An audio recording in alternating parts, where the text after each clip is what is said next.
The note was still warm from her hand when Grant Carson found it. He had reached for her in the gray space before dawn, that half-sleeping instinct of a man who had spent 3 weeks learning the exact geography of another person, the slope of her shoulder, the way her hair fanned across the pillow like dark water spreading over stone. His hand found only the indentation where she had been, the sheets cooling fast in the October air that crept through the gaps in the cabin walls. He sat up. The candle on the table was burned down to a waxy stub, still throwing a thin amber light across the room, and in that light he saw the folded paper propped against the tin coffee cup she had washed and set out for him the night before, because even in her leaving she had thought to do that small kind thing, and that detail nearly broke him in half. He crossed the room in 2 strides, barefoot on the cold plank floor, and unfolded the paper with hands that were steadier than they had any right to be. "Grant, I cannot stay. You do not know what you have gotten yourself into by knowing me, and if I told you, you would understand why I have to go before it becomes your problem as well as mine. Please do not look for me. I am asking you this as the only truly honest thing I have ever said to you, and that is a confession in itself. Forgive me, Lenora." He read it twice, then a third time as though repetition might change the words or soften what they meant.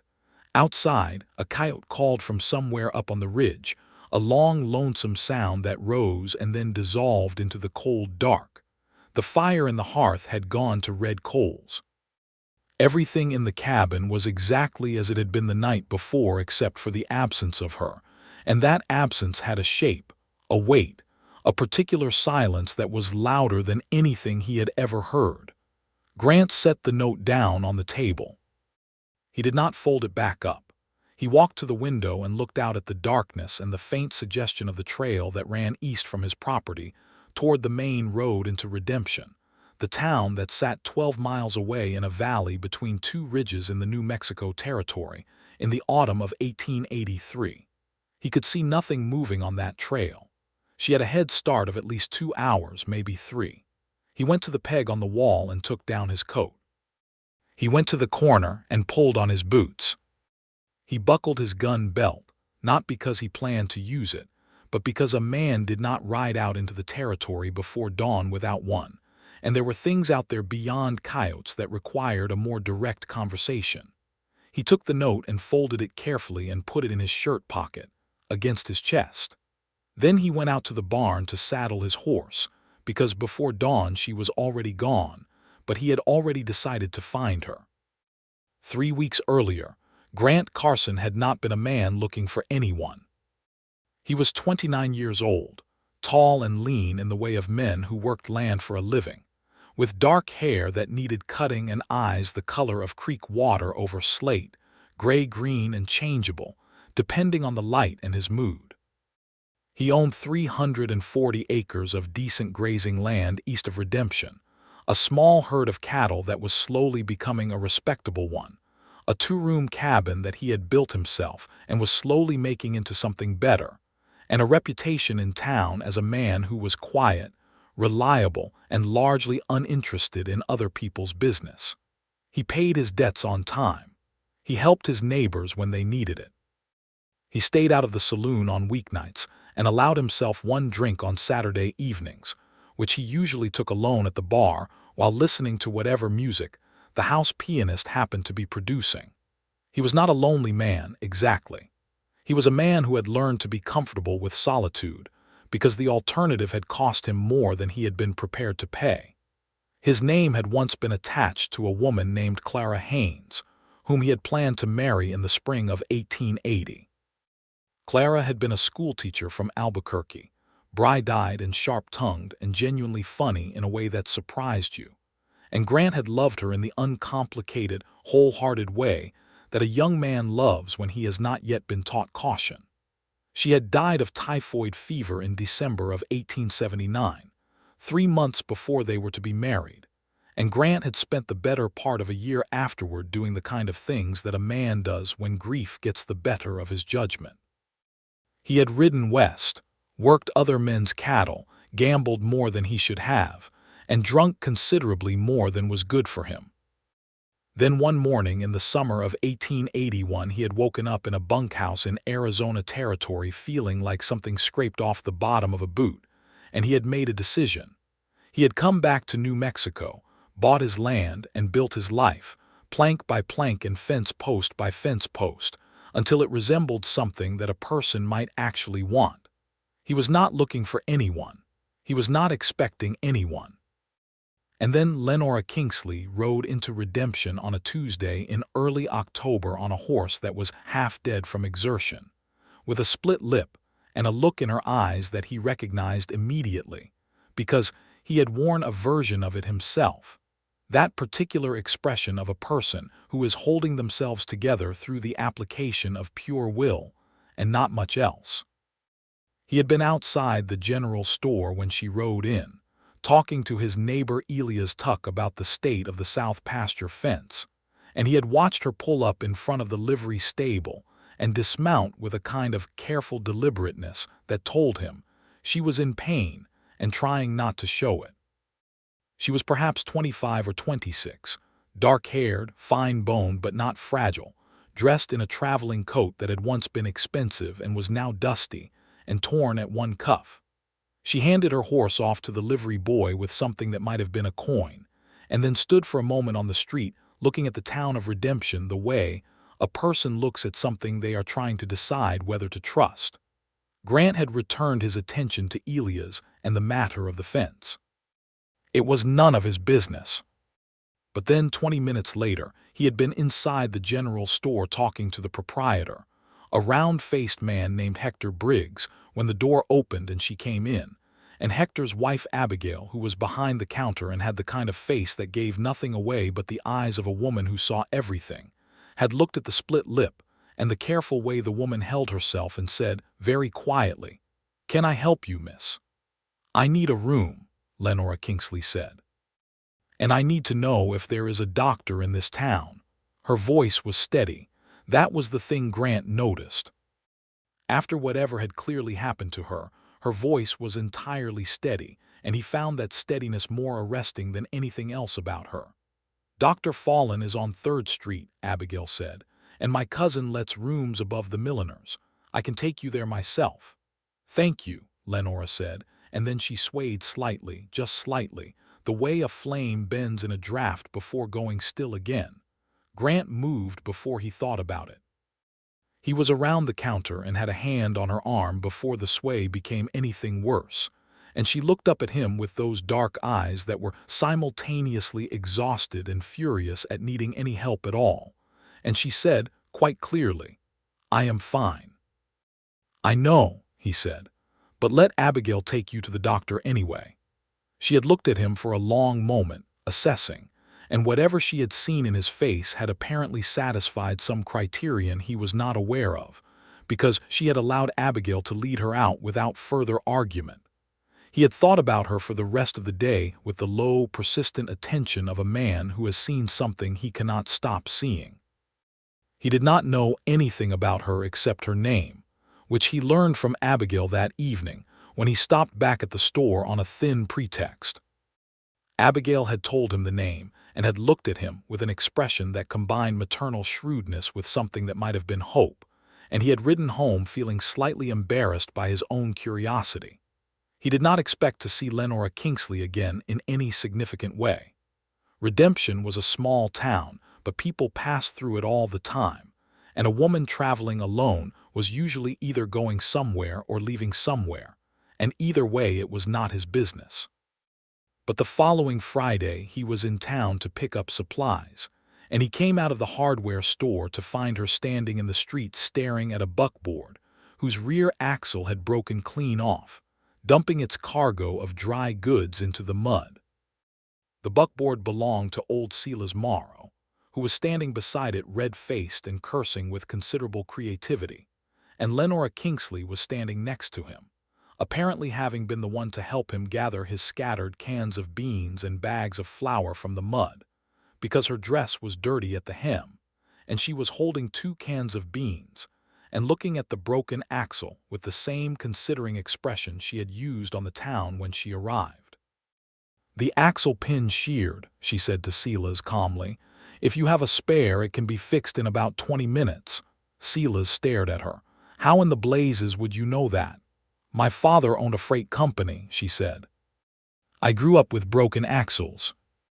Grant had put down his own supplies and come over, and together the three of them had managed the repair in closer to 30 minutes because Silas's spare pin was slightly the wrong size and required some persuasion.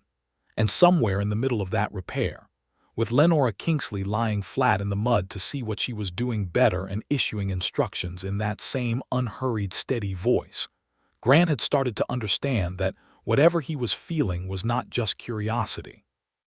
When they had finished and Silas had driven away in his restored buckboard, deeply grateful and only slightly embarrassed at having been helped by a woman, Lenora had stood up and looked at the mud on her dress and then at Grant and said, with the smallest possible suggestion of a smile, I do not usually look like this. Neither do I, Grant said, and looked down at his own mud-covered hands. She had laughed.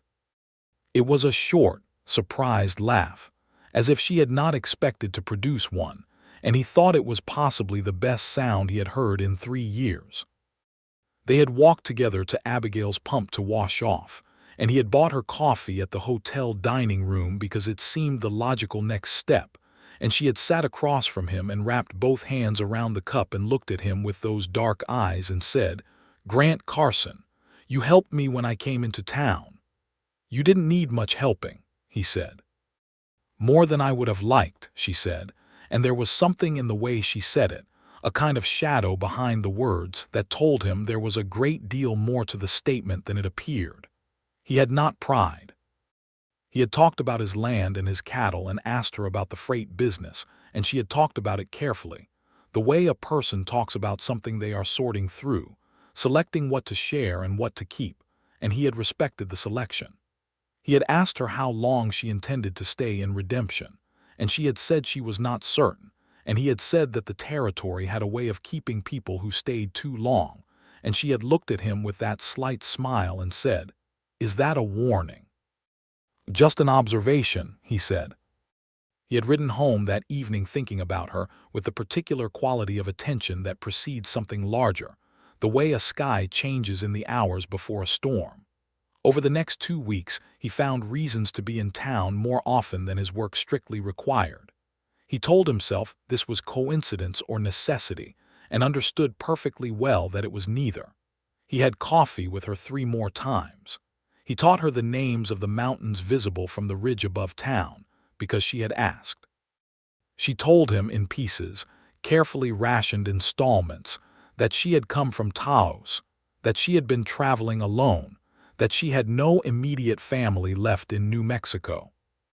She did not explain the split lip or the bruising that had still been fading on her jaw during that first week, and he did not ask, because whatever dark past had driven her into Redemption was hers to share when she chose, and he was not going to force the door. But he thought about it. He thought about it considerably. He had grown up on the frontier.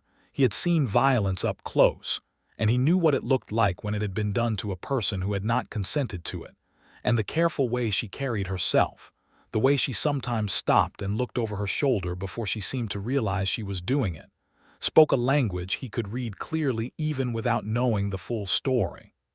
On the 15th of October he had asked her, very directly, if she would like to see his property. He had framed it as practical, an offer to show her the territory, something to do on a pleasant afternoon. She had looked at him for a long moment with an expression he could not fully read, and then she had said yes. They had ridden out to his land in the warm afternoon light, and he had shown her the pastures and the creek that ran along the eastern boundary and the ridge where you could see 40 miles on a clear day, and she had stood on that ridge with the wind moving her hair and looked out at all that distance with an expression on her face that he thought might be grief or relief or possibly both at the same time. It is very beautiful, she said. It is, he agreed, and he was not looking at the view. She had looked at him then and caught him looking, and something had shifted between them in that moment, something that had been building for 2 weeks and had finally tipped past the point where it could be called anything other than what it was. He had said, Lenora, I don't need to know everything, but I need to know if you're safe here. She had been quiet for a long time. The wind moved through the grass below them and a hawk circled somewhere high above. "For now," she said finally. "I am safe for now." He had understood that this was both an honest answer and an incomplete one, and he had taken it and stored it somewhere careful and had not pressed further. Instead he had said, "Then stay for dinner," and she had said yes to that too, and they had ridden back down to the cabin as the sun was going red over the western mountains, and she had sat at his table while he cooked and they had talked until the candle burned low, and it had felt so natural and so right that it had frightened him in the best possible way. She had stayed that night. Not in the way of something reckless or hasty, but in the way of two people who have been circling something for long enough that coming to rest finally feels like the only honest thing. She slept in the chair by the fire first, and then on the narrow bed, and he had slept on a bedroll on the floor, and in the morning they had both pretended this was a completely normal arrangement. But when she had poured his coffee and handed it to him, their fingers had touched around the cup, and neither of them had moved for a moment longer than was necessary. After that she had come to the cabin most evenings, and sometimes she had stayed, and somewhere in those first 10 days he had stopped pretending to himself that he was being neighborly or casual. He was in love with her. He had known it the way you know weather, a pressure change, a shift in the quality of the air, certain and wordless and coming from outside him. She had told him in pieces some of what had happened. Not all of it. Enough. Her father, Thomas Kingsley, had owned Kingsley Freight out of Taos, one of the largest freight operations in northern New Mexico. He had died the previous spring, not of natural causes, a fact she stated plainly with the practiced flatness of someone who has already done the worst part of their grieving. He had been shot, she said, and she had said it the way you say something you have had to say many times to officials who were not sufficiently interested in the answer. He had been shot because of a man named Harlan Voss, who was a business partner, or had been a business partner, or had claimed to be one, and who had wanted the freight operation for reasons that had to do with what the freight wagons were being used to carry, which was not always dry goods and hardware. She had been in Santa Fe when her father was killed, and by the time she had returned to Taos and understood what had happened and why, she had also understood that Harlan Voss considered her a liability, a witness. Problem. The split lip and the bruising she had arrived in redemption with had been Voss's way of communicating that message. She had run. She was not ashamed of having run, she said, looking at Grant with a level directness that dared him to suggest she should be. She had run because she was not suicidal, and she had ended up in redemption because she had ridden until the horse could not go further, and this was where she had stopped. "And Voss," Grant said, "does he know where you are?" "Not yet," she said. The yet had sat between them like a stone in the road.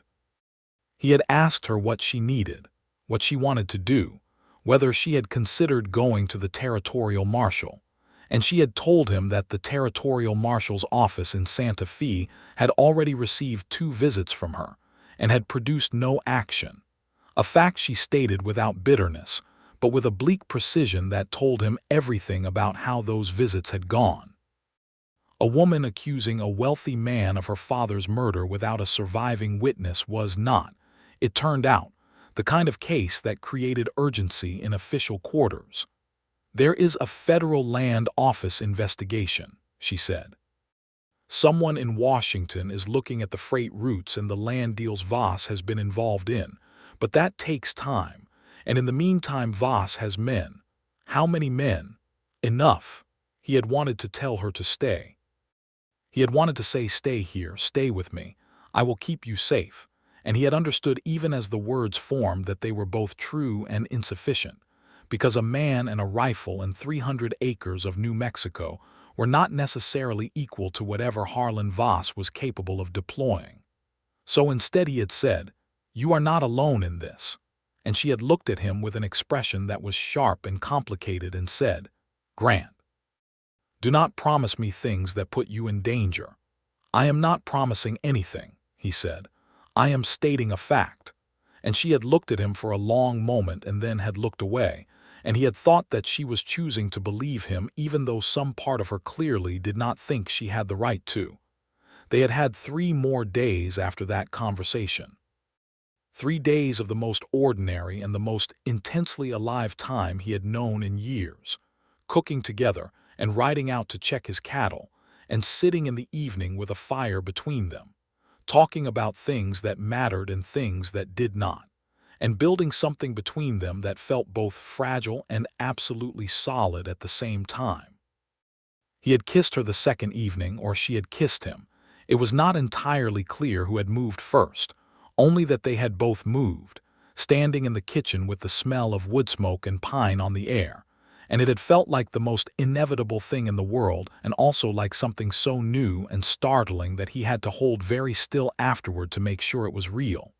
She had laughed at his expression. "You look as though you have been struck by lightning," she said. "I feel somewhat like it," he said. She had touched his face with one hand very lightly, and he had turned into the touch like an animal accepting warmth, and she had said in a quieter voice, "Grant, I want you to know something. Tell me. Everything I have told you is true, every word. I have not been honest with everyone, not in the past months, because there were things I could not afford for the wrong people to know, but with you, I have not lied to you. I want you to know that." "I know," he said, because he did. She stopped, started again. "Whatever this is, I do not want to pretend it is less than it is." "Then don't," he said. And she had looked at him with something raw and unhidden in her face and said, very quietly, "I am afraid. Of me. Of what happens to you because of me." He had pulled her close then and held her, and she had held him back without the slight stiffness of someone who is tolerating comfort, but with the fierce grip of someone who needs it and is allowing herself the need. And they had stood like that for a long time in the warm light of the cabin, while the night pressed itself against the windows. Those 3 days. He turned them over now as he saddled his horse in the cold pre-dawn dark of the barn, the horse shifting and blowing steam, the lantern he had hung from the nail swinging slightly in a draft. Those 3 days had been the kind of days you did not know the full weight of until they were already past, and even then you felt them not so much as a loss but as a form of evidence. Evidence that the thing between them was as real as anything he had ever known, and her leaving it in the dark before dawn did not change that. It only changed what he needed to do next. He thought about the note. The careful apology of it, the way she had cleaned his cup and set it out for him, the way even in her running she had been thinking of small kindnesses toward him. That was not the behavior of a woman who wanted to leave. That was the behavior of a woman who had made herself leave because she believed it was the right thing to do for someone else's sake, and he understood that impulse entirely, and was going to spend the next however many days undoing it. He took up the lantern and led his horse, a solid bay gelding named Red who he had owned for 4 years, and who was reliably sensible in the dark, out of the barn and mounted in the yard. The stars were still out, cold and abundant, the sky that particular deep blue that comes in the hour before the first light. He held up the lantern and looked at the trail east, and in the soft mud at the edge of the trail he could see the prints of a horse's hooves, fresh enough that the edges had not yet dried and crumbled, heading east toward the road. She was heading for redemption, or through it. He touched his heels to Red's sides and they moved out into the dark. The 12 miles to redemption he covered in a little over an hour at a steady trot, the lantern throwing its small circle of light ahead of them, the rest of the world dark and cold and smelling of sage and night air. He did not push Red into a canter because he did not want to tire the horse before he knew how much further he would need to go, and he used the time to think.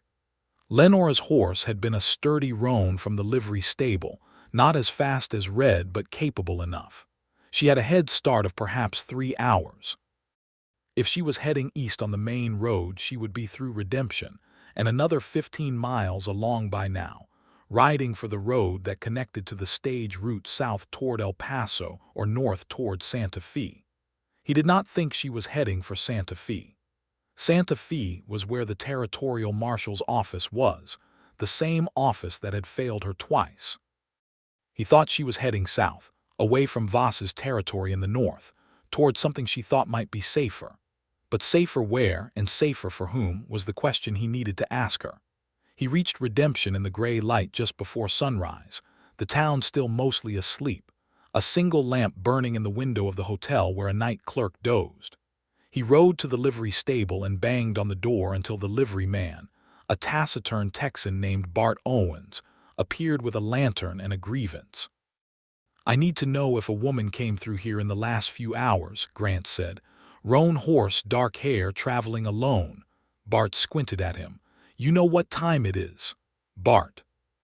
Bart sighed the sigh of a man who has decided it is not worth arguing with a person who looks the way Grant currently looked. "Woman came through about 2 hours ago, asked about the stage south. I told her the stage doesn't run until 6 from Millhaven, that's 20 miles down the road." He paused. "She looked like she was in a hurry." "She is," Grant said. "Thank you." He was back on Red and out of town before the first full light of dawn had broken over the eastern ridge. Millhaven was 20 miles south on the main road, a junction town where the stage route crossed from the east-west road, and the morning stage ran north to Santa Fe and south toward Las Cruces and ultimately El Paso. If Lenora was waiting for the 6 o'clock stage from Millhaven, he had perhaps an hour to make 20 miles. It was possible. Red was rested and the road was good. He pushed harder. The sun was just clearing the eastern mountains, painting the desert in copper and rose, when he came over a low rise and saw the road ahead stretching straight and pale between the sage and creosote, and on that road, perhaps a mile ahead, a rider on a roan horse moving at a steady walk. He pushed Red to a canter. She heard him coming before she saw him. He could tell by the way her posture changed, the slight stiffening of her back, one hand moving toward the saddlebag where, he suddenly realized with a start, she almost certainly had a gun.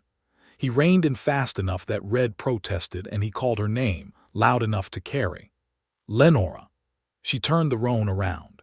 Even at 50 yards he could see her face, and he could see what was on it, which was not surprise. Which was something closer to the expression of a person who expected this, and is not certain whether to be relieved or devastated.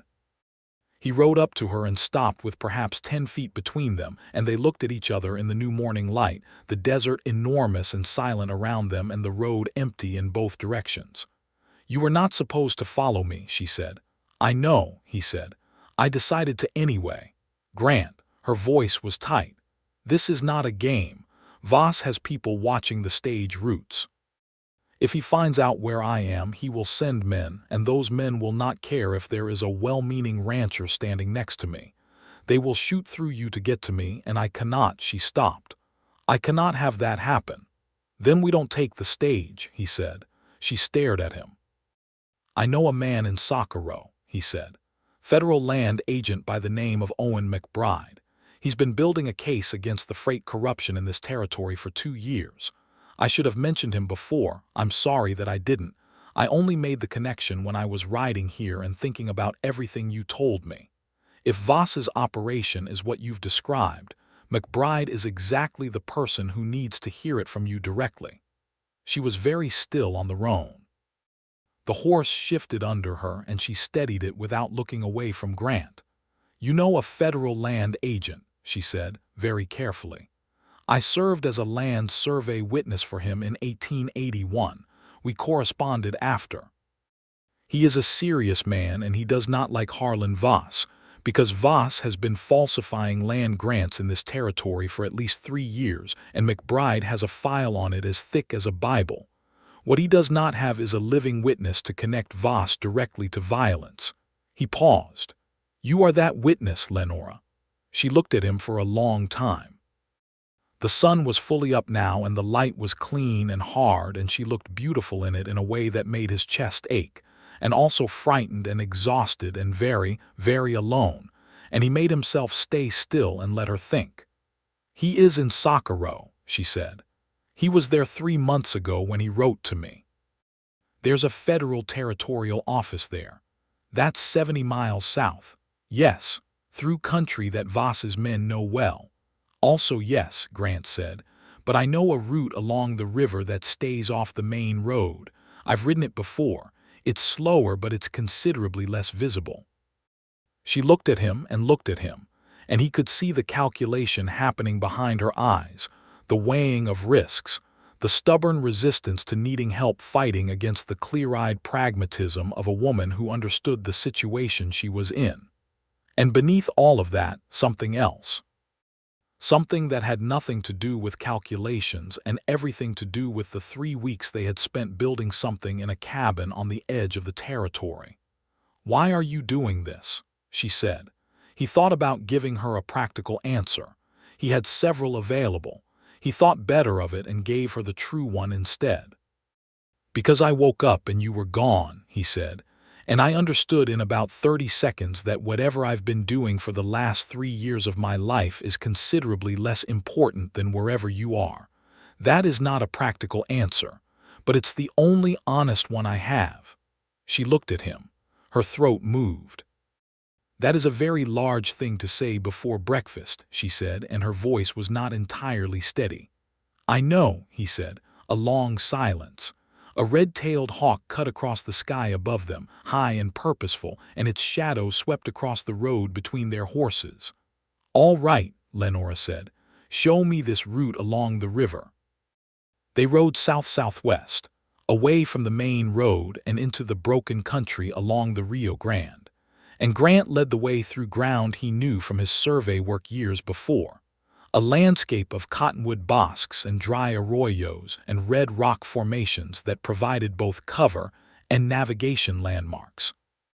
They rode mostly in silence for the first hour, the silence not uncomfortable but careful, the kind that exists between people who have said something important and are letting it settle. Around mid-morning they stopped at a spring he knew, a small seep in the rock that produced enough clear, cold water to fill their canteens and let the horses drink, and they sat on a flat rock in the thin autumn sun and ate the food he had brought from the cabin, dried beef and hard biscuits that were not delicious but were functional, and she ate with the single-minded focus of someone who has not eaten since the night before. "Tell me about your father's freight operation," he said when they had eaten. "Everything you know. If I'm going to introduce you to Owen McBride as a witness, I need to understand what you'll be telling him." So she told him. She told him in the organized, precise way of a woman who had been through the story many times in her own head, arranging the facts into a shape that would be useful rather than just painful. Thomas Kingsley had started the freight company in 1875 with 2 wagons and 3 employees, and had built it over 8 years into an operation with 14 wagons, 12 full-time teamsters, and contracts with mines and merchants across northern New Mexico. Harlan Voss had approached him in 1881 with a proposal for a partnership that would expand the operation into southern Colorado. Her father had been cautious but interested, and Voss had been persuasive and had produced credentials that checked out, as far as her father had been able to check them. What Thomas Kingsley had not known, and what Lenora had pieced together from her father's account books and correspondence after his death, was that Voss had been using freight wagons, with the cooperation of 2 of the teamsters who had been on his payroll without her father's knowledge, to transport falsely documented land grant papers across the territory. The grants were fraudulent, created to establish ownership claims on parcels of federal land that Voss then sold or mortgaged against, and the freight routes provided both the distribution network and a legitimate-looking cover for the movement of documents. When her father had begun to suspect something was wrong, when certain discrepancies in the books had suggested that not all the cargo manifests were accurate, he had confronted Voss. That confrontation had happened in late March. Her father had been shot by an unknown assailant 3 days later, making it look like a robbery. "But it was not," Grant said. "It was not," she said. "I know it was not. But I have no direct evidence placing Voss at the scene or giving the order. What I have is the account books, which I took with me when I left Taos, and my own testimony about conversations I had with my father in those last weeks when he was telling me what he suspected.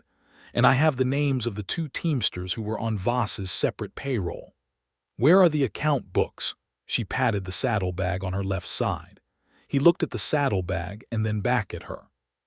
You've been carrying the evidence with you this whole time. I was not going to leave it anywhere Voss's men could find it. He thought about the nights she had spent at his cabin, the saddlebag always close, always within arm's reach, and understood now why, and felt something new and complex settle into his chest, an admiration for her that had nothing to do with sentiment and everything to do with the specific quality of her courage. "Lenora," he said, "does Voss know you have the books?" "He knows I took them from the office," she said. "Whether he knows exactly what they contain, I am not certain. He knows they are a problem for him. That's why he had you beaten before you left Taos. He sent 2 of his men to retrieve them and to make clear what would happen if I made further difficulty," she said, very evenly. "I was already leaving when they arrived. The split lip was from the first man. The second man did not get what he came for because I hit him with a lamp." Grant was very quiet for a moment. "You hit him with a lamp," he said. "It was a fairly substantial lamp," she said. "He went down." Something moved across Grant's face that might, in better circumstances, have been a smile. "All right," he said. "Let's keep moving." They rode through the afternoon, and as the hours passed and the landscape moved around them, a desert of extraordinary and austere beauty, the tension between them began to ease into something warmer. They talked about things beyond the immediate necessity, about her childhood in Taos, about the freight business and what she had loved about it, the logistics of it, the puzzle-solving quality of moving things from where they were to where they needed to be. She had a mind for systems and patterns. He could see that clearly, and he told her so, and she had looked at him with a kind of surprised pleasure, as though she was not accustomed to having that quality noticed. He told her about his survey work, about the years he had spent moving across the territory recording and measuring, and understanding the land at a level of detail most people never saw, and she had asked sharp and interested questions, and he had found himself talking more than he usually did, which was a particular phenomenon she seemed to produce in him.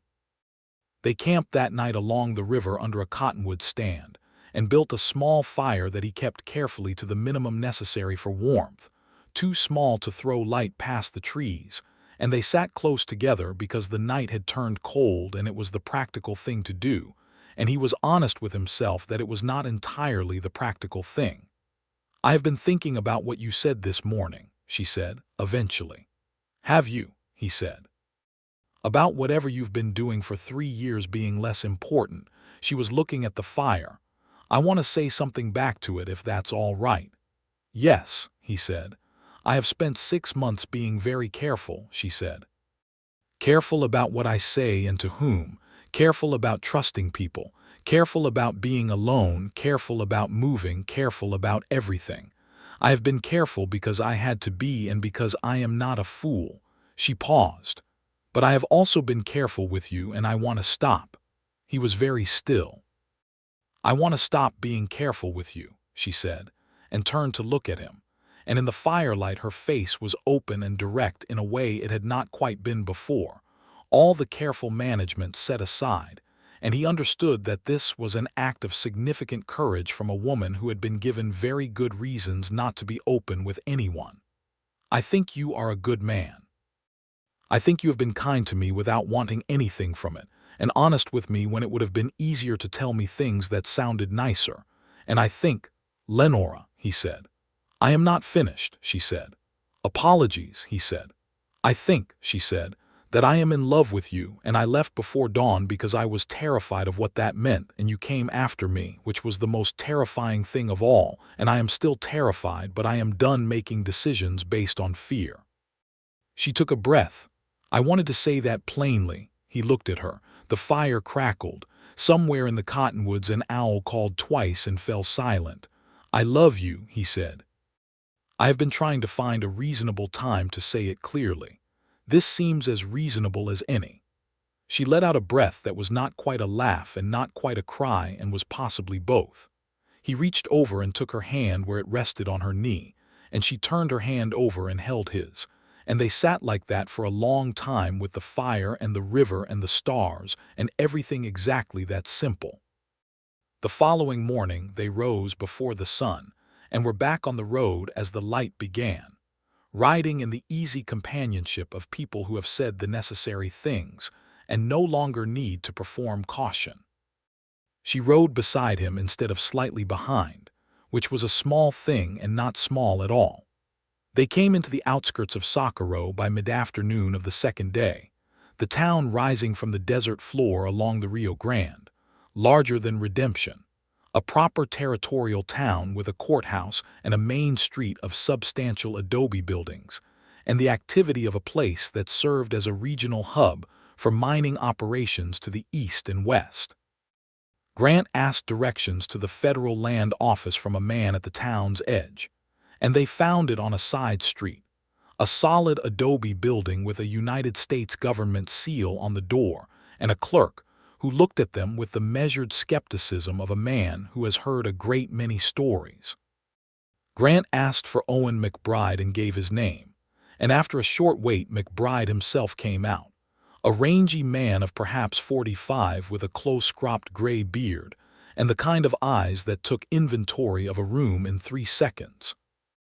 He looked at Grant and then at Lenora and at the saddlebag she was carrying with deliberate care, and his expression shifted from professional neutrality to something considerably more alert. "Grant Carson," he said, "it has been 2 years." "It has," Grant said. "I have someone who needs to speak with you about Harlan Voss."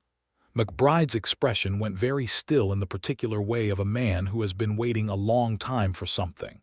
"Come inside," he said. The conversation that followed lasted 4 hours. It was the most careful, the most thorough, and ultimately the most significant conversation Grant had ever been present for, though he was largely silent through most of it, sitting against the wall while Lenora sat across from McBride and his assistant, a young man named Torres, and laid out everything she knew in the same precise, organized way she had described it to Grant on the rock at the spring. McBride asked questions that were sharp and specific and sometimes uncomfortable, questions that required her to revisit things she would have preferred not to revisit, and she answered them all with complete honesty, including the parts that were uncertain or that she could not prove directly, because she was smart enough to know that the value of her testimony was in its accuracy, and that any exaggeration or omission would be more damaging than the gaps themselves. When she put the account books on the table, McBride and Torres both leaned in, and McBride turned several pages and looked up at her and said, "How long have you had these?" "Since the week after my father was killed," she said, "and Voss knows you have them. He knows I took them. He does not know how much I understand what they show." McBride sat back and looked at the ceiling for a moment and then back at her. "Miss Kingsley, the land grant fraud we have been documenting for 2 years just found its distribution mechanism and its probable source in your father's freight operation records. Combined with what you can testify to regarding conversations with your father and the circumstances of his death, I believe we have sufficient grounds to request a federal warrant." He paused. "What you have done in preserving this evidence and bringing it here is genuinely courageous. I want you to understand that." Lenora looked at him steadily. "I want Voss held accountable for what happened to my father," she said. "That is what I want you to understand." "I understand it perfectly," McBride said. Before they left the office that day, McBride had sent a telegraph message to the United States Marshal's office in Santa Fe, requesting a federal warrant for Harlan Voss on charges including land fraud, conspiracy, and complicity in murder. He had arranged for a copy of the account books to be made and secured in the federal office, with the originals returned to Lenora under the condition that she remain available as a witness, and he had assured her that federal protective interest in her safety was now operative, which was the government's way of saying that she was no longer entirely alone in this. They had taken rooms at the hotel in Socorro that night, proper separate rooms, and Grant had stood in the corridor outside her door after walking her to it and said, "Are you all right?" "I am better than I have been in 6 months," she said. "I am." She stopped and looked at him, and then, with a kind of decisive grace that was entirely characteristic of her, took one step forward and kissed him. And he kissed her back in the corridor of the hotel in Socorro, with the oil lamp on the wall above them and the distant sound of a piano from the saloon 2 streets over. And when they separated, she was breathing a little faster and looking at him with bright eyes, and she said, "Thank you for coming after me." "Thank you for not shooting me when you heard me coming," he said. She laughed, that short surprised laugh he loved, and said good night and went into her room, and he stood in the corridor for a moment with a smile on his face that he could not have removed if he had tried. They stayed in Socorro 3 more days while McBride finalized the affidavit and the evidentiary submissions, and those 3 days were a different kind of time from the cabin days, busy and purposeful, and shot through with the particular energy of something moving toward resolution. Lenora met twice more with McBride and Torres, and a second federal lawyer who arrived by stage from Albuquerque, a sharp-eyed woman named Mrs. Caroline Aldridge, who had been working federal land cases in the territory for 5 years, and who looked at the account books and looked at Lenora and said, with considerable satisfaction, "We have been waiting for this particular thread to pull."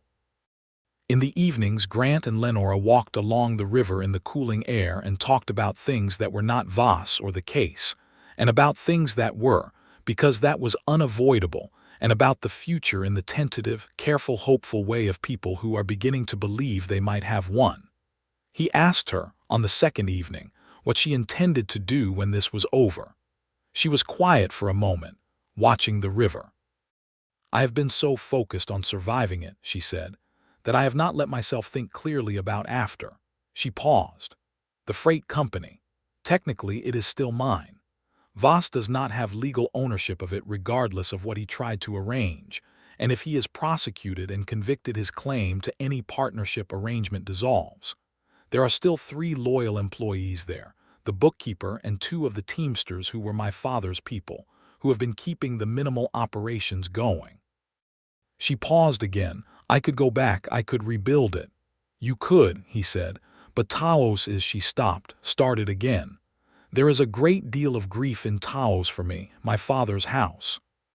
The places that are full of him." She looked at the river. "I don't know if I want to rebuild it there." He had thought carefully about the next thing he was going to say and said it anyway. "I have land," he said. "I have 340 acres and a small but growing cattle operation and a cabin that I have been slowly adding to for 2 years. I do not have a freight company." He paused. "But the road east from Redemption connects to 3 mining operations and a stage junction, and there is currently no reliable freight service in that corridor. And there is a bank in Redemption that has been known to back solid business proposals from landowners it considers creditworthy." She turned to look at him. "That is an interesting sequence of information," she said. "I thought so," he said. "Grant Carson," she said, and there was something warm and amused and very serious in her voice all at once. "Are you suggesting that I relocate my freight business to your corner of the New Mexico territory?" "I am suggesting," he said carefully and directly, "that I would like you to stay, whatever form that takes, however that looks. I am suggesting that I would very much like you to stay." She looked at him for a long time in the fading light. "I think," she said slowly, "that I would like to stay too." He kissed her then, there on the bank of the Rio Grande in the last of the sunset, and she kissed him back with the particular quality of someone who has made a decision and means it entirely. The warrant for Harlan Voss was issued by the federal court in Albuquerque 12 days after Lenora gave her testimony and submitted the account books. The U.S. Marshal's Office, with the federal backing that the territorial marshals had lacked, moved on it efficiently, and Voss was arrested at his office in Taos on a Thursday morning in early November, along with 2 of his associates. The 2 teamsters who had been on Voss's secondary payroll were located and offered reduced consideration in exchange for corroborating testimony, which they provided. McBride wrote to Grant in December with an update. The case was proceeding. The evidence was substantial. Voss had retained expensive legal representation and was claiming the account book records were fabricated, which was a claim that the federal lawyer Mrs. Aldridge had already prepared extensively to rebut. The expected timeline for trial was the following spring. Lenora would need to return to Albuquerque to testify, which she was entirely prepared to do. In the meantime, she was in redemption, and she was, incrementally and with great practical thoroughness, staying. She had taken the room above the milliner's for the first month, because she was a woman of sense, and because certain proprieties existed in a small town that it was not worth defying unnecessarily when you were trying to establish a reputation and a business. But she had spent most of her days at the Carson property, where she and Grant had spent the first weeks assessing the freight corridor possibilities and drawing up a proposal for the redemption bank, a process that had involved a great deal of paper-covered table surfaces and heated discussion about the optimal route between two particular points, and whether the Wilson mine contract was worth pursuing before the Hendrick one, and which Grant had found among the most enjoyable working hours of his life. Abigail Briggs, who had watched all of this with the serene satisfaction of a person whose intuitions have been thoroughly vindicated, had helped Lenora navigate the necessary introductions in town, and the proprietor of the redemption bank, a deliberate man named Stokes, had received the freight proposal with what for him was considerable enthusiasm. By December, the Kingsley Carson Freight Company, which was what they named it after a discussion in which Grant suggested naming it entirely after her and she declined, and they had reached a compromise, had its first contract. 2 wagons.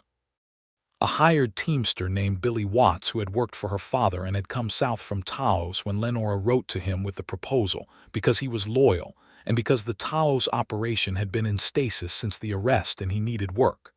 The mining contract to begin in January. It was a beginning. It was a real one. On a clear, cold evening in late November, Grant had asked her to marry him. He had not made a production of it because that was not how either of them were made. They had been sitting at the table in the cabin after dinner, going over the freight proposal figures, and there had been a moment of quiet where the fire was warm and the candles were lit and everything felt exactly right, and he had put down his pencil and said, "Lenora, I would like to marry you if you're willing." She had looked up from her papers. She had looked at him for a moment that seemed longer than it probably was.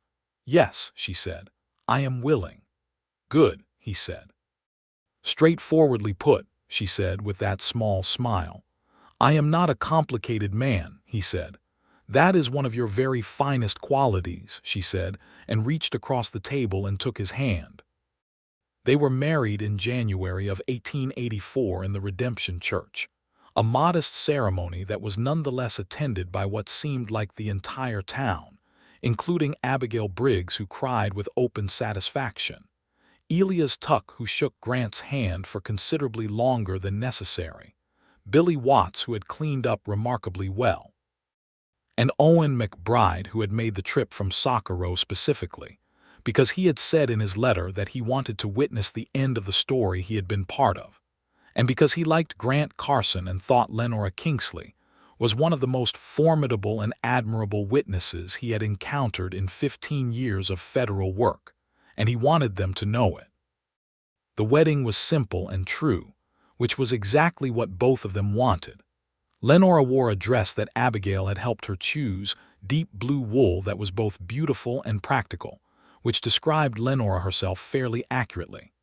Grant wore his best coat and had his hair cut for the occasion, and stood at the front of the church watching her walk toward him with the particular expression of a man who cannot quite believe his good fortune and is not about to question it.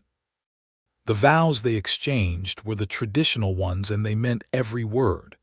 In the spring of 1884, Lenora traveled to Albuquerque for the Voss trial. Grant went with her. The trial lasted 11 days, and Lenora testified for 2 of them, clearly and precisely, and without wavering under the considerable pressure of Voss's expensive lawyers, who tried every available strategy to discredit her and managed none of them. Mrs. Aldridge, who argued the prosecution's case with a controlled ferocity that Grant found quietly magnificent, had prepared Lenora thoroughly, and the account books were what they were, which was damning and clear, and not something that could be explained away. Harlan Voss was convicted of land fraud, conspiracy, and on the strength of the corroborating testimony from the two teamsters, complicity in the murder of Thomas Kingsley. He was sentenced to 25 years in the federal penitentiary. His two associates received shorter sentences. Lenora had sat in the courtroom when the verdict was read and Grant had held her hand, and she had not cried during the reading, but afterward, outside on the courthouse steps in the warm spring sun, she had leaned against him for a long moment with her face against his shoulder, and he had held her and said nothing because nothing needed to be said. "It is done," she said finally. "It is done," he agreed. She straightened up. Her eyes were bright and her face was composed, and she looked at him with an expression that held grief and resolution and something that was moving, even as he watched, from grief toward forward motion. "I would like to go home," she said. They went home. The Kingsley Carson Freight Company grew.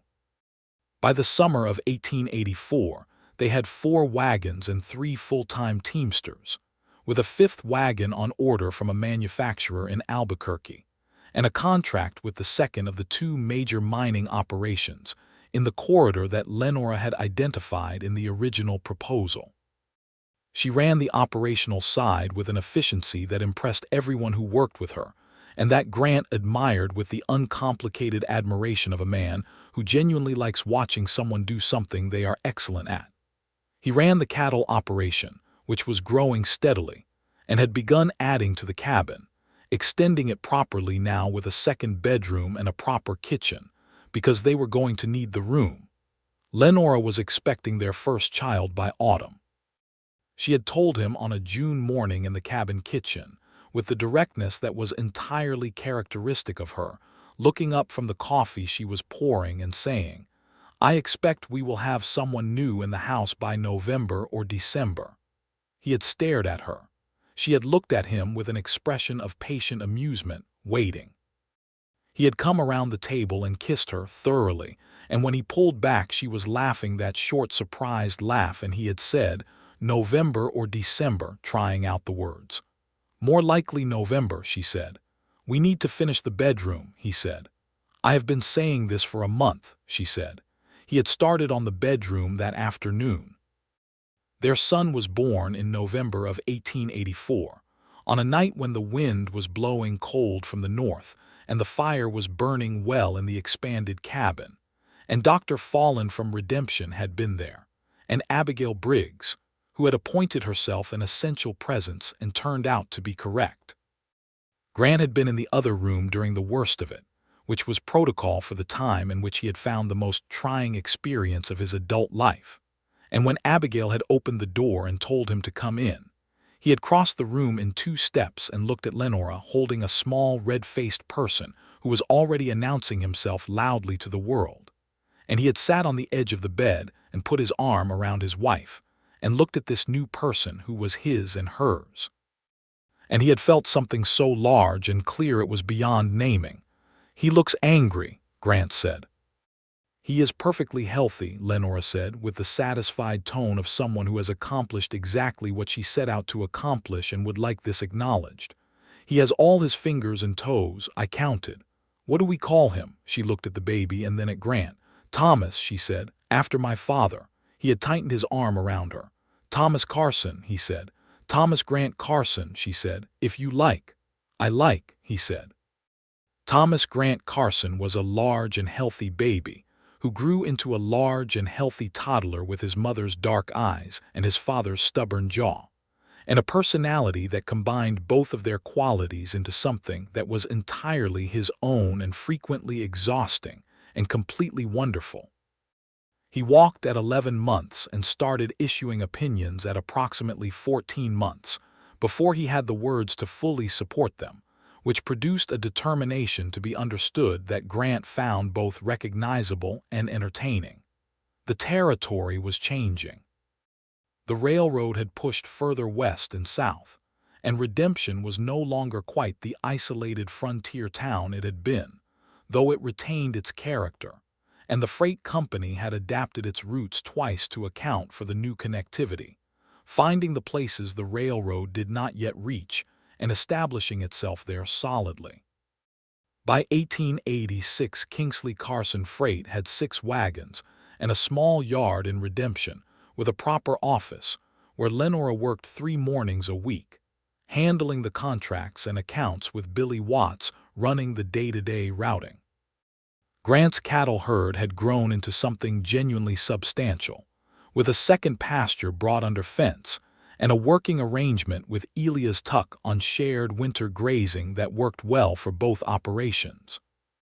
The cabin had become a proper house, with 4 rooms and a front porch that looked west toward the mountains, and where they spent summer evenings after Thomas was in bed, sitting in the chairs that Grant had made and watching the light go off the mountains, talking about the day and the work and whatever was on their minds, and sometimes not talking at all, because they had become the kind of people who were comfortable in each other's silences. In the spring of 1886, Lenora told him with the same characteristic directness as the first time that Thomas was going to have a sibling. "When?" he asked. "October," she said. "The bedroom," he said, looking at the house. "I have already been thinking about the addition," she said. "Of course you have," he said, and kissed her, and she kissed him back with warm amusement and the settled ease of a woman who is exactly where she intends to be. Their daughter arrived in October of 1886, smaller and quieter than her brother had been, and immediately possessed of an expression of serene assessment that suggested she was already making judgments and cataloging results. They named her Clara, which was a name Grant carried in a quiet part of himself, and which Lenora had suggested, having learned the story of Clara Haynes in one of those late-night conversations in the first weeks of their marriage. "She was someone who mattered to you," Lenora had said simply, "and there is room for her to be remembered." He had looked at his wife and thought that this was yet another of the many ways in which she was an extraordinary person. Clara Grace Carson grew up alongside Thomas with the particular dynamic of a younger sibling, who is not in the least intimidated by the older one, which Thomas found alternately entertaining and maddening, and which his parents found entirely predictable. The years moved forward in the way of years when life is full of real things. The freight company continued to grow and adapt. The cattle operation reached a size where it required 2 full-time hands in addition to Grant's own work. Redemption grew and added a proper school, and Dr. Fallen's practice expanded to include a second doctor, a young woman named Dr. Margaret Park who had trained in St. Louis and come west with ideas that Redemption initially regarded with some suspicion and eventually came to rely on. Lenora became, almost without intending to, one of the people who held the town together at its practical seams, the person others came to when something needed organizing or a dispute needed a clear head applied to it. And she did this with the same efficient directness she brought to everything, while remaining fundamentally private about the things that were hers.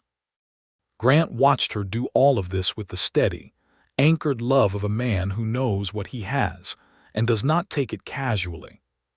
He had loved Clara Haynes in the uncomplicated way of youth, and he would always grieve what was lost in her death.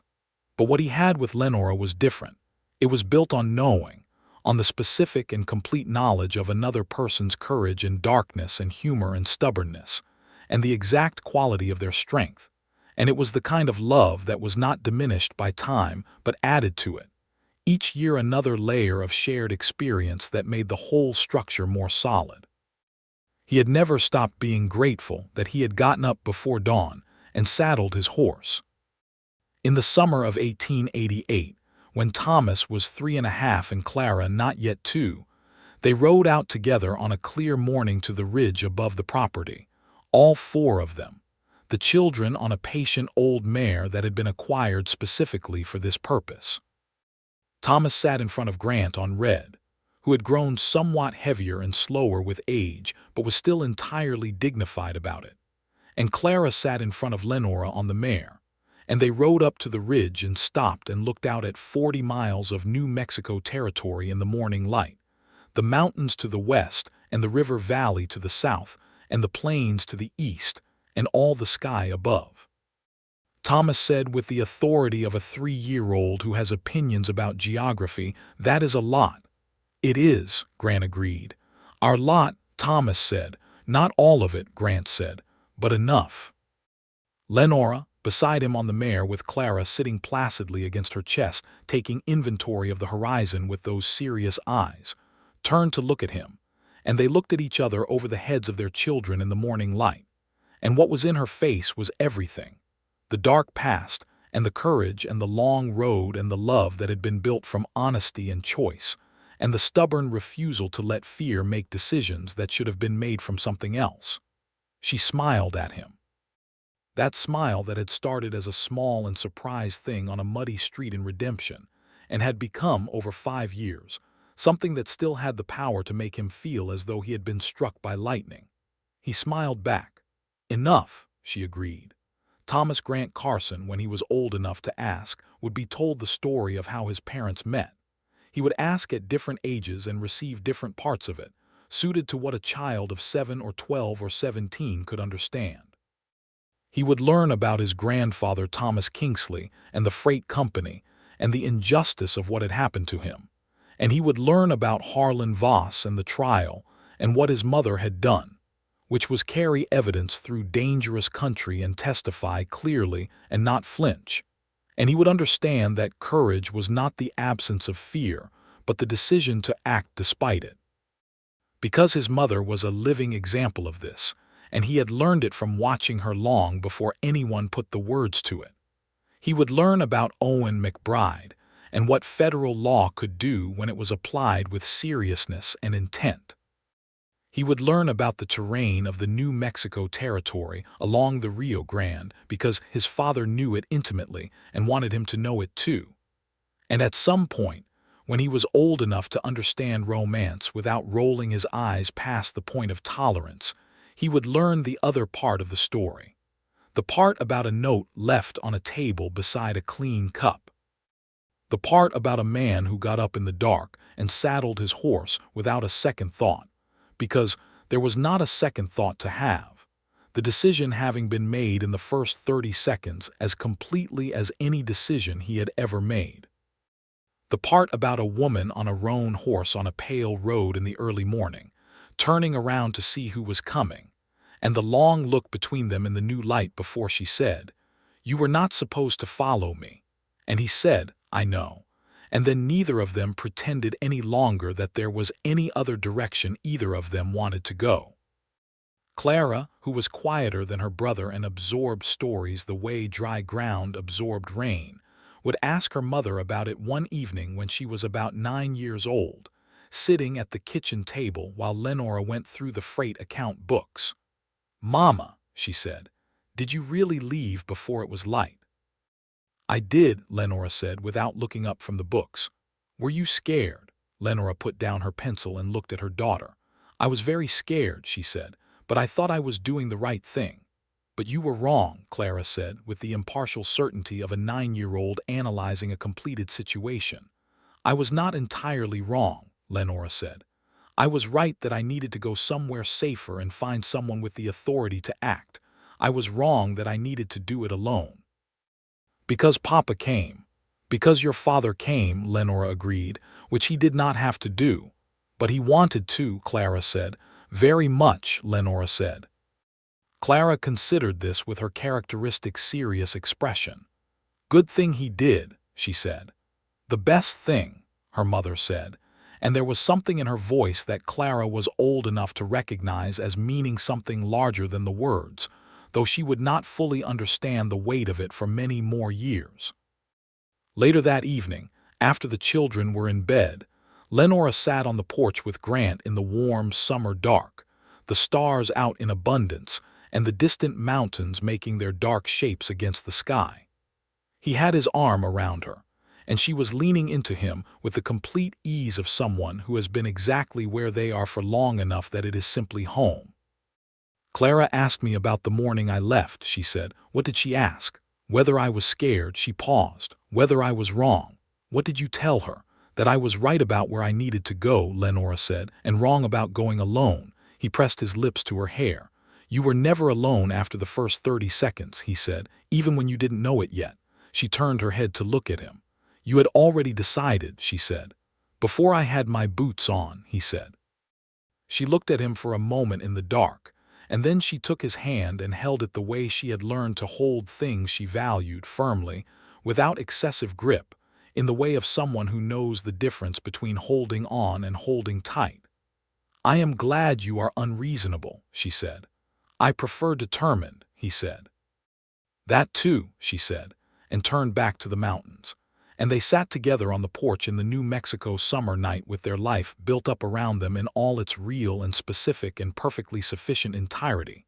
And the stars wheeled slowly overhead the way they had always done and would continue to do, indifferent and beautiful. And below them the land was quiet, and the house was full, and everything that needed to be resolved had been resolved, and the rest was time, and they had it. In the years that followed, the Carson property continued to grow and change in the way of things that are tended with care. A third child arrived in 1890, another son they named Daniel, who combined his father's steadiness with a streak of his mother's investigative precision that would eventually lead him into law, though that was a story for another generation. The freight company, under Lenora's continued direction, and with Thomas and eventually Clara both showing interest in the operational side, became one of the more reliable freight operations in that part of the territory, outlasting the competition through the combination of honest dealing, practical efficiency, and the kind of reputation that only years of consistent behavior could produce. Grant's cattle operation reached the size he had once thought of as the ceiling of what was possible on his particular land, and then he revised his thinking about ceilings and kept going. He brought Thomas out with him from the time the boy was old enough to ride properly, teaching him the land and the cattle and the particular patient attention that good farming required. And Thomas was a good student because his mother had given him her aptitude for systems, and his father had given him the sense to know when to be quiet and look carefully before acting. The territory itself changed, as territories do.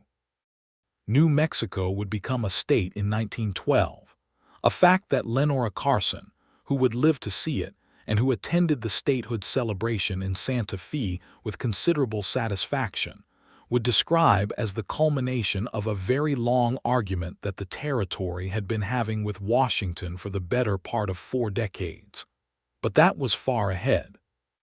In the immediate years, the land was what it was, hard and beautiful and demanding and endlessly itself, and the people who lived on it developed the particular character of people who have learned to stay. Grant Carson had come back to this land after grief had pushed him away from everything easier, and he had built something on it plank by plank, and he had not expected that the most important thing the land would give him would come riding in on a half-dead horse on a Tuesday morning in October looking for a doctor and a room. He thought about that sometimes, about the specific accident of her arriving in Redemption instead of the next town, about Abigail Briggs seeing what she saw and doing what she did, about the buckboard axle that broke on a Friday and required both of them to be in the same street at the same time. He thought about these things not with the anxious calculation of a man worried about what might not have happened, but with the particular gratitude of someone who understands that the things that matter most often arrive without announcement and require you to be paying attention. He had been paying attention. He was glad of it. On the morning of their 20th anniversary, Grant woke before the sun, which was a habit he had never lost, and lay for a moment in the dark listening to the silence of a house in the hours before it woke. Lenora was asleep beside him, breathing steadily, her hair spread across the pillow in that way he had first seen 20 years ago and had watched every morning since. Thomas was grown and living in Redemption with his wife, a practical and good-humored woman named Alice who ran the school. Clara was 18, and in her last year before she left for a teacher's college in Albuquerque, which she had decided on with complete certainty and her mother's efficiency of decision. Daniel, 10 years old, was sleeping in his room down the hall and would be up at sunrise making noise. Grant lay in the dark and thought about 20 years of mornings, the ordinary and the extraordinary, the hard ones and the abundant ones, the mornings they had been tired or worried or disagreed about something significant, and the mornings like this one, when everything was quiet and the life they had built held all around them like something solid and earned. He reached for her in the gray space before dawn, the gesture that had begun as instinct and was now as old and natural as breathing. She was there. She stirred at his touch, not fully waking, turning toward him in the warm and settled ease of someone who knows without looking where they are and who is beside them. She made the small sound of a person surfacing from sleep, and he said quietly, 20 years today, she said, then more awake, 20 years. How do you feel about it, he said. She was quiet for a moment, and he could feel her thinking in the dark, which was one of the things he had learned about her, the particular quality of her considering silence. I feel, she said, exactly as I told you I would feel if you came after me when you should have let me go. What did you tell me you would feel? She turned toward him fully, and even in the dark he could see the line of her face, so known and so inexhaustibly itself. Grateful, she said, terrified, and entirely certain. He pulled her close and held her in the dark before dawn, and she held him back. And outside the window the New Mexico sky was doing what it always did in those last minutes before the light came, deepening to its darkest and most perfect blue, and the stars were still out, and the land was still and cold and enormous and theirs, and the morning was coming the way mornings always came, inevitable and new. 20 more, he said. At least, she said.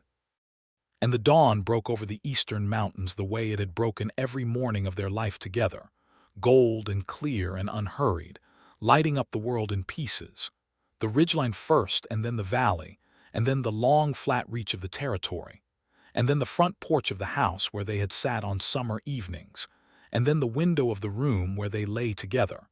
And the light came in and made everything visible, and everything it showed was good.